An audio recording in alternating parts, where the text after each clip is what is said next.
Today, we are going to discuss on the topic role of NGOs in the protection of civil and political rights of citizens. Modern systems of governance are different from the pre-modern days, mainly for the fact that there is an ample importance given to the non-state establishments. Non-state establishments are considered to be integral to the very essence of a legitimate authority. One of the important aspects of the non-state space is the existence of non-governmental organizations. Non-governmental organizations, also known as NGOs, provide a critical domain to the ideologies and functioning of states. The term NGO is shorthand for a wide range of formal and informal associations. The critical role of NGOs, therefore, aims at ensuring democratic and participatory deliberations. When the concept of citizens were restricted and limited, the non-state establishments such as that of the NGOs were unimaginable. With the increasing prominence of individual and collective rights, NGOs started to play a part in the affairs of the society and state. In order to discuss the role of NGOs in the protection of human rights, there are two broad dimensions which stands out to be very significant. First, the history and contemporary practices of NGOs generated in terms of protecting the rights of citizens. And second, the role of NGOs as emphasized and promoted in the UNO systems.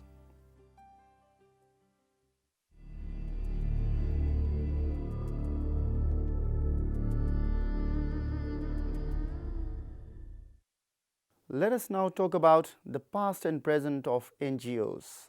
The emergence of NGOs goes back to the overall development of the human rights movements since the beginning of the 19th century. The 19th century can be considered to be the century of multiple movements. The rise of individualism, birth of socialism, and urge for equality of races were some of the important features of the century. Anti-slavery movement stands out to be quite prominent in this regard. Organizations such as Anti-Slavery Society, which lobbied actively for the abolition of slavery at the Vienna Congress in 1815, and the International Committee of the Red Cross, founded in 1859 by Henry Dunant, a Swiss national, can be recalled. Another trajectory of NGOization of society came from the communitarian initiatives mainly represented by the utopian socialists of the early 19th century. The utopians propagated the importance of community and voluntary cooperative socialism for the social welfare and equitable development. The utopians raised strong objections to the then existing arrangements of the states, say in terms of labor laws, community participations, etc.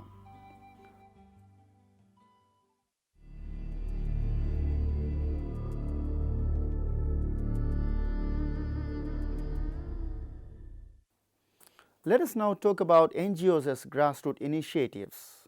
NGOs have undertaken an enormously varied range of activities, including implementing grassroots or sustainable development, promoting human rights and social justice, protesting environmental degradation, and pursuing many other objectives formerly ignored or left to the governmental agencies.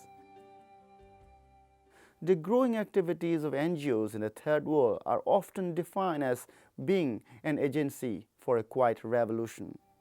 Since the Rio Conference of 1992, the world has seen more than 9,000 organizations from 171 countries organizing themselves into global parallel forums. NGOs are also known in various names such as CBOs, meaning community-based organizations, GROs, meaning grassroots organizations, or POs, meaning people's organizations, etc. The role of NGOs as grassroots organizations have grown all over the world in the recent times.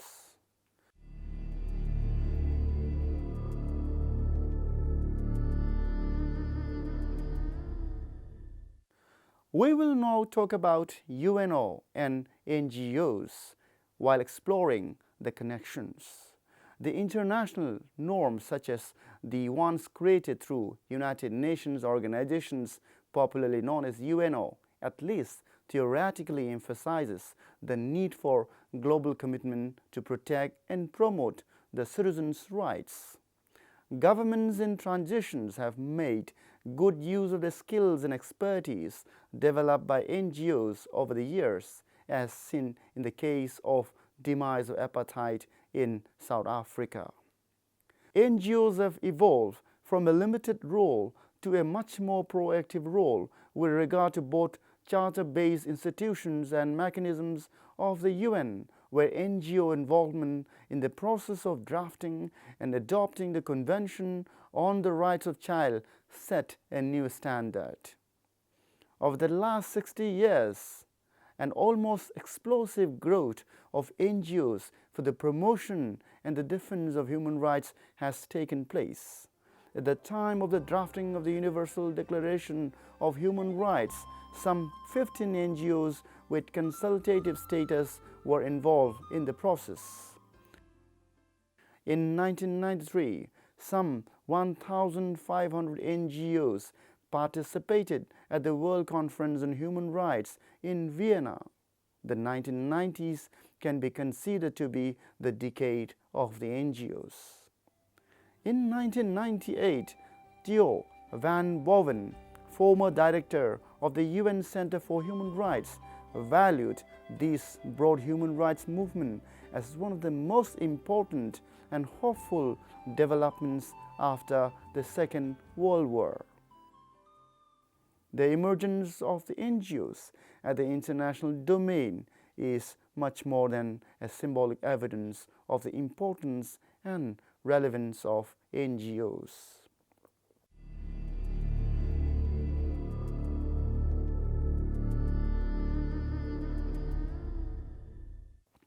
To speak about the multiple role of NGOs under the UN system, one can argue that many NGOs have formal affiliation with intergovernmental organizations, which is also known as IGOs, like the United Nations. The UN may agree to grant NGOs a consultative or observer status. To name some, observer status has been granted by the UN General Assembly to the International Committee of the Red Cross, also known as ICRC, in 1990, and to the International Federation of Red Cross and Red Crescent Societies in 1994. The Article 71 of the UN Charter provides that the Economic and Social Council, also known as ECOSOC, I quote, may make suitable arrangements for consultations with non-governmental organizations which are concerned with matters within its competence, unquote. An important purpose of this system is to enable organizations representing important elements of public opinion in a larger number of countries to express their views. As early as 1946, ECOSOC established a committee on non-governmental organizations entrusted with the examination of NGOs' application for consultative status. The conditions and procedures for obtaining consultative status are elaborated in ECOSOC's resolution of 25 July 1996, which include some of the following points. To start with, an NGO shall be concerned with matters falling within the competence of ECOSOC, and the other point is the organization shall be of international standard. The consultative status of NGOs can be categorized in two main categories as given below. Category 1 speaks of general consultative status, which covers organizations which are concerned with most of the activities of ECOSOC. And Category 2 speaks about special consultative status, which is to be obtained by NGOs with a special competence and which are concerned with only a few of the fields of activity covered by the Council. Since 1996, consultative status may be granted to regional, sub-regional, and national NGOs as well to the global ones. As of April 2007, 2,719 NGOs had attained consultative status with the UN, and some 400 NGOs were accredited to the Commission on Sustainable Development, also known as CSD. In addition, human rights NGOs potentially have a vital role to play in relation to International Criminal Court, also known as ICC, investigations. They often have direct knowledge of violations and contacts with victims and witness communities. NGOs also may be able to document violations shortly after they occur and to compile information regarding patterns of violations. Indeed, NGOs may be the main sources of information, drawing the attention of the ICC prosecutor to situations where crimes have been committed.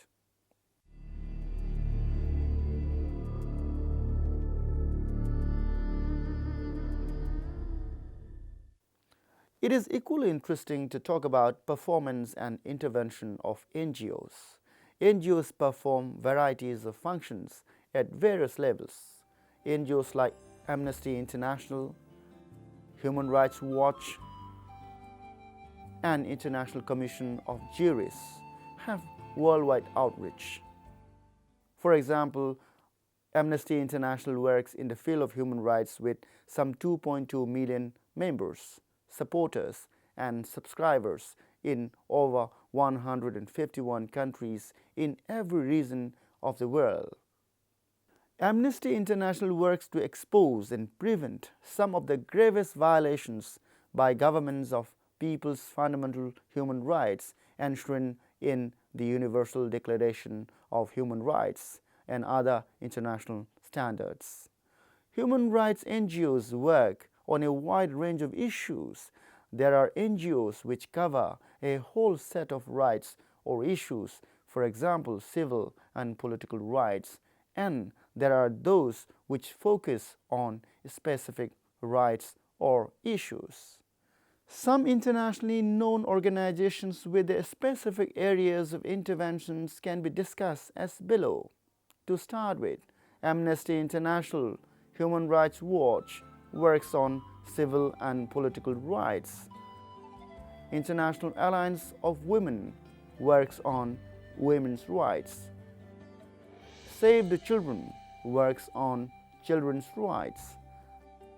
Minority rights groups works on minority rights related issues. World Confederation of Labor works on the rights of the laborers. The role of several NGOs in setting international norms for rights-related interventions are significant. For example, the International Council of Women played a considerable role in the drafting of certain articles of the Universal Declaration of Human Rights and their corresponding provisions in 1966 Covenants on Civil and Political Rights, also known as ICCPR, and on Economic, Social, and Cultural Rights, ICESCR. ICRC has also played a crucial role in the development of humanitarian law.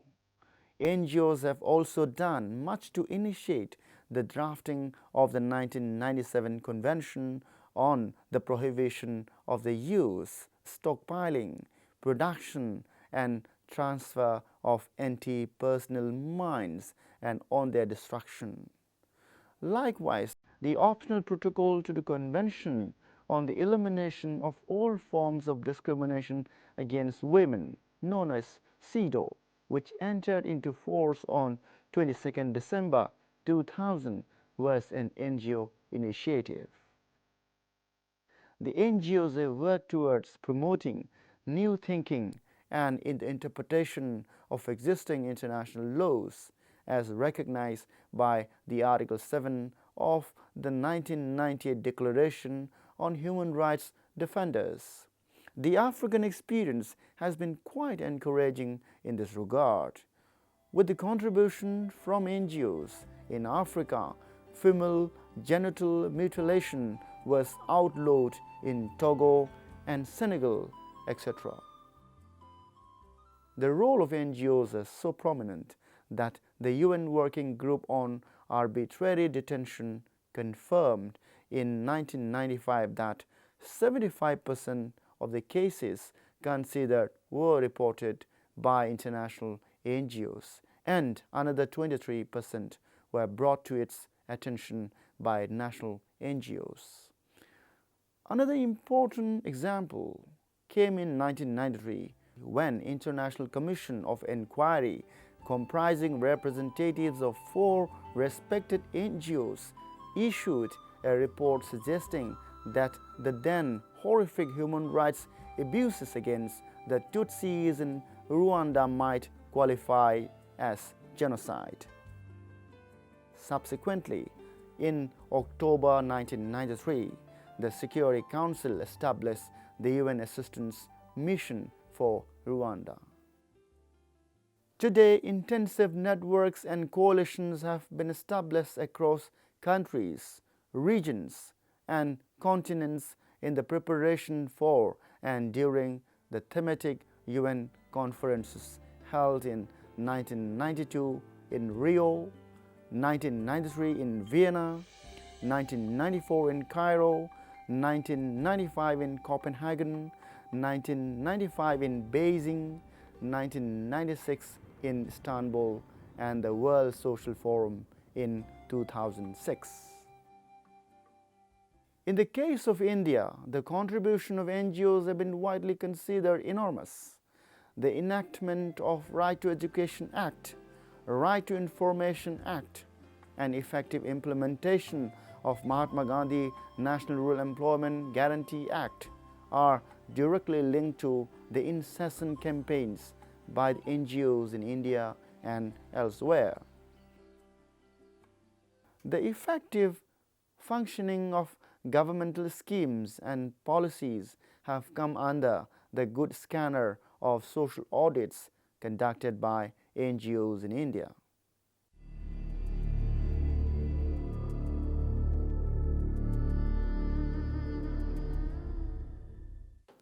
To give a concluding remark on the discussion, the basic idea of encouraging communities in politics has been to bridge up the gap between the state and citizens, with a central focus on protecting the rights of citizens.